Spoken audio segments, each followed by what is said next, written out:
Welcome back to another episode of I Wish They Knew, a show where we share big ideas that deserve more attention in about the time it takes to enjoy a cup of coffee.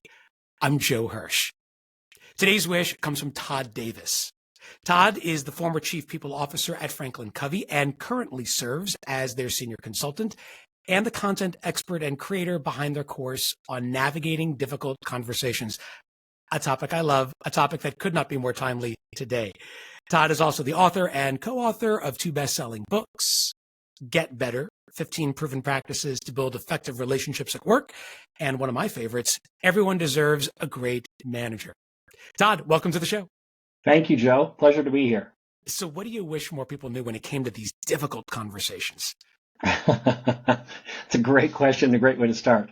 I think people know this. I wish they would remember that relationships are everything. That unless we work in a world and a company where we're the only employee, well, the rest of us, we get our results with and through others. So it's all about relationships and understanding each other. Yeah, life would be so much easier if it weren't for difficult people and difficult conversations, right? Well said.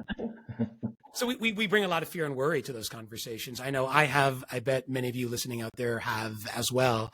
And we tend to get caught up, maybe in our own minds, maybe even our own conversations with others, about how this message is going to be received and perceived by that other person. And you think that we can actually make these conversations a lot less difficult with the right mix of courage and consideration. What do you mean? Yeah, that's correct. Anybody who's ever worked with Franklin Covey, and I have for 28 years now, and as you mentioned, was the Chief People Officer for 18 of those years. So I feel like I got my PhD in having difficult conversations because a lot of what I did was that. But it all starts with the mindset, as you mentioned. And I have found that a common mindset that most of us default into when it comes to difficult conversations is that, this is going to hurt no matter what. So all I can do is focus on how I minimize the pain and just get through it. And while that's understandable, I think if we'll first start with an effective mindset, which is, wait a minute, if I go into this with a balance of courage and consideration, I can actually reduce the pain. And more importantly, I can make progress as I focus on balancing my needs, why I'm having the conversation and what the person's needs are. So that is the mindset, this balance of courage and consideration. So it's the courage to actually have that conversation and the consideration to not hit someone over the head with your words?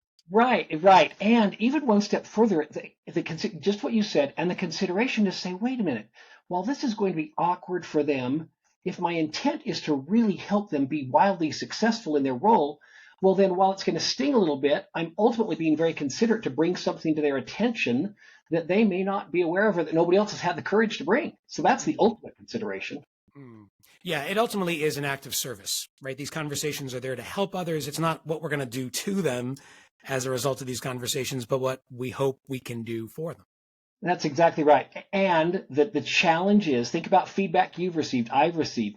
The challenge is getting past that defensiveness that we all feel when we're getting feedback to let them really feel our intent. And our intent, of course, has to be sincere. But if it is sincere, everything we can do up front of that conversation is to let them know that our intent is only to help. So there really is no easy way to do that. I mean, a lot of people spend much of their careers, much of their lives trying to get better at these difficult conversations. You think we should dive right in, no sugarcoating, no praise sandwiching, just cut to the chase? So I don't know that there's an easy way. There is an easier way, and there's a more effective way to do this. You mentioned earlier, all of the concern that comes up as we're anticipating the conversation. And I will tell you, shamefully, there have been times when I've let that mindset beat me into avoidance, where I just think, I'm just not even going to have it. I hope it goes away. But we get very deliberate about our purpose and our intent. And I actually I coach people to write out their purpose. Why am I having this conversation? And in a way that I would share this with you. Let's say it's you, Joe. I want you to know, I want to share some things with you. And I want you to know my only intent, Joe, is to help you be more successful than you already are. You've got some great talent right now, and I really value and appreciate that.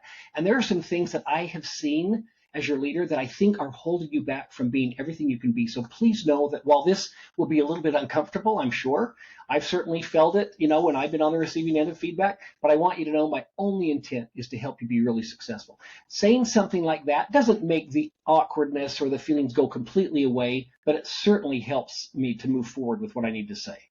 Yeah, you're naming the issue, you're framing it in a context of caring, and that goes a long way towards making the conversation more constructive. That's exactly right. And then not just one and done, be ready to come back to that very conversation several times throughout if it starts to move into defensiveness or anger. Say, gosh, I can tell this is, really uncomfortable for you, and I respect that. Again, I want to remind you, my only intent is to help you be successful. So let's talk about what we can do to make that a reality.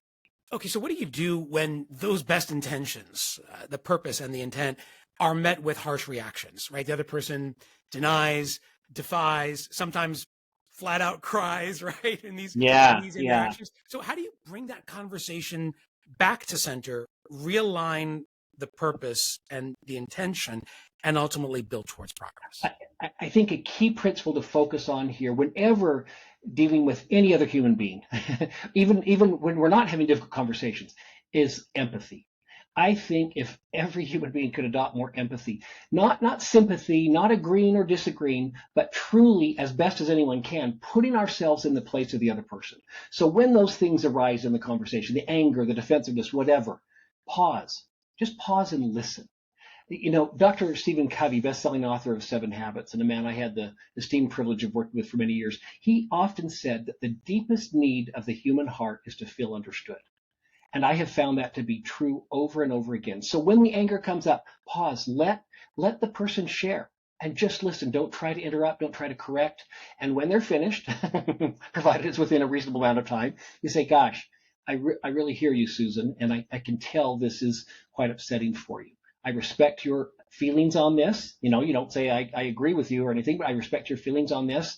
And again, I want to reiterate why I'm bringing this up. So can we continue to discuss? And again, there's no perfect way to do this, and everybody's different in the reactions. But three tools that we use and that I coach others to use is to pause, don't panic, pause and listen, observe, don't judge. Even if I've known Susan forever and I have an idea of what she's going to do, don't judge, just observe, and then ask, don't assume. And that's this, have curiosity about why this has touched such a nerve, or have curiosity about why they're feeling the way they do. And again, these three steps don't fix the whole problem, but boy, do they bring emotions down to a level where we can collaborate and discuss. Yeah, I think what you just said, pause, observe, ask, that three-part approach, it signals to the other person that you are a partner. You're not there to do to, but to do for. And ultimately, you're really there to understand what it is that they need so that you can help them achieve that. Very well said. When someone who is not very good at empathy, some people you just have natural empathy, and others have. We could all get it, but those are the three tools that I use that I think are the key to empathy: pause, observe, and ask. Don't tell, don't question, don't probe. Just observe and ask. Ask questions. Be curious.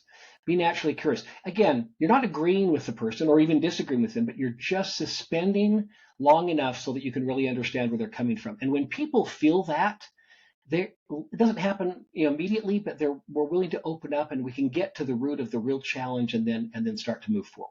What do you think about preloading some of this conversation before the actual conversation starts?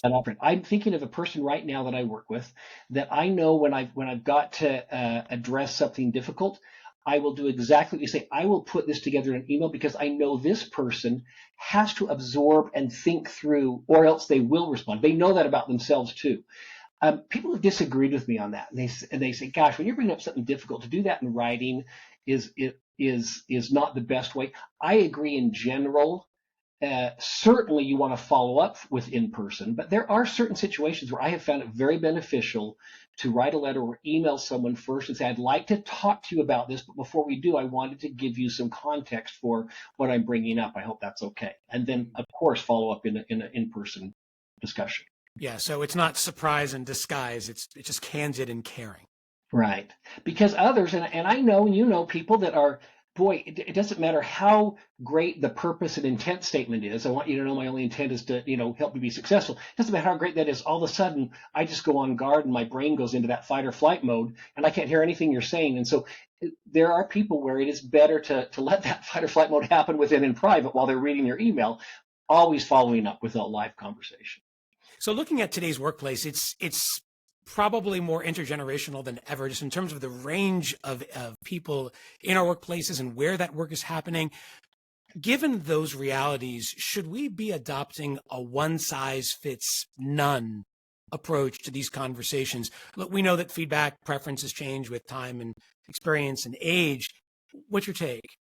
Yeah, it's such an interesting and very real topic. I was talking with someone yesterday in another company that I was coaching, and she said, "And can you believe he went right up to the CEO? He skipped 3 levels before talking to me, went right to the CEO."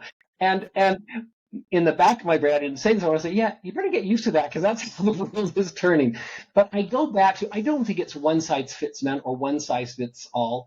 I do think it's, yes, we're all in different generations with different cultures for that generation, how we got work done. At the end of the day, we're all human beings. We all want to feel understood. We all want to matter and be a part of something that adds value. So we've got to, well, we don't have to do anything, but we're wise. If you're a leader in my generation, you're wise to remember that, wait a minute, this is a person, they didn't grow up the way you did. They didn't grow up saying, I got to wear this kind of clothes to work. I got to do this. But I still want to add value. And so again, I would go back to pause, observe, and ask. Get to know the person, regardless of whether they're 20 or 40 or 60. Get to know the person and what's important to them. The results we need are the results. So let's be clear on what we need out of the person. But if they want to go about getting those results a different way, my gosh, there's so much talent out there that we miss if we're not open to maybe adjusting how we work. I'm coaching another group right now, and it's a grandfather and a grandson who's going to take over the business, and it's so inspiring and sometimes comical at how they see things so differently, and how just a hybrid working role is just unheard of with this more senior person. So anyway, just don't miss out on the talent. Remember what the end in mind is. Remember what results we want, and let's be more open to how we go about getting those results. So a lot of our conversation today is focused on, what the leader of these conversations can do to take some of that fear away, put more progress in instead. But are there things that people on the receiving end of these conversations can do either before, during, or after to help their cause, but also to help the cause that they're building towards, whether that's their career or the organizations they're serving? Absolutely, absolutely. Another phrase we use often at Franklin Covey is that leadership is a choice, not a position. And so we can all be a leader, certainly leading our own lives. And I can recall personally being in a position with a leader that I had many years ago. I was in the medical industry and had a person who was my leader who I respected, but I disagreed with the decision that was being made. And I said to this person, I'll call him Smith, and I said, Dr. Smith, I really appreciate what you're telling me we need to do, and you're my leader. So at the end of the day, please know I will do that because you're the leader. We have to have some structure here. But would you be open to hearing my take on this and perhaps considering a different approach? And if you're not, I respect that. You're my leader, but I hope you would be. And if you're a good leader, you better be open to hearing that, whether you decide to even entertain that or not. So that's just one example of a way that an associate or an employee can respectfully share their opinion. Yeah, these conversations don't have to be as difficult as we think they are if we have the right approach, the right intent, and ultimately the right amount of empathy that we bring to these That's exactly right. I go back to that. If I could only use one word to coach people, it would be empathy. The author is Todd Davis, and this conversation was anything but difficult. Todd, thanks for sharing your wish with us today. Thank you so much, Joe.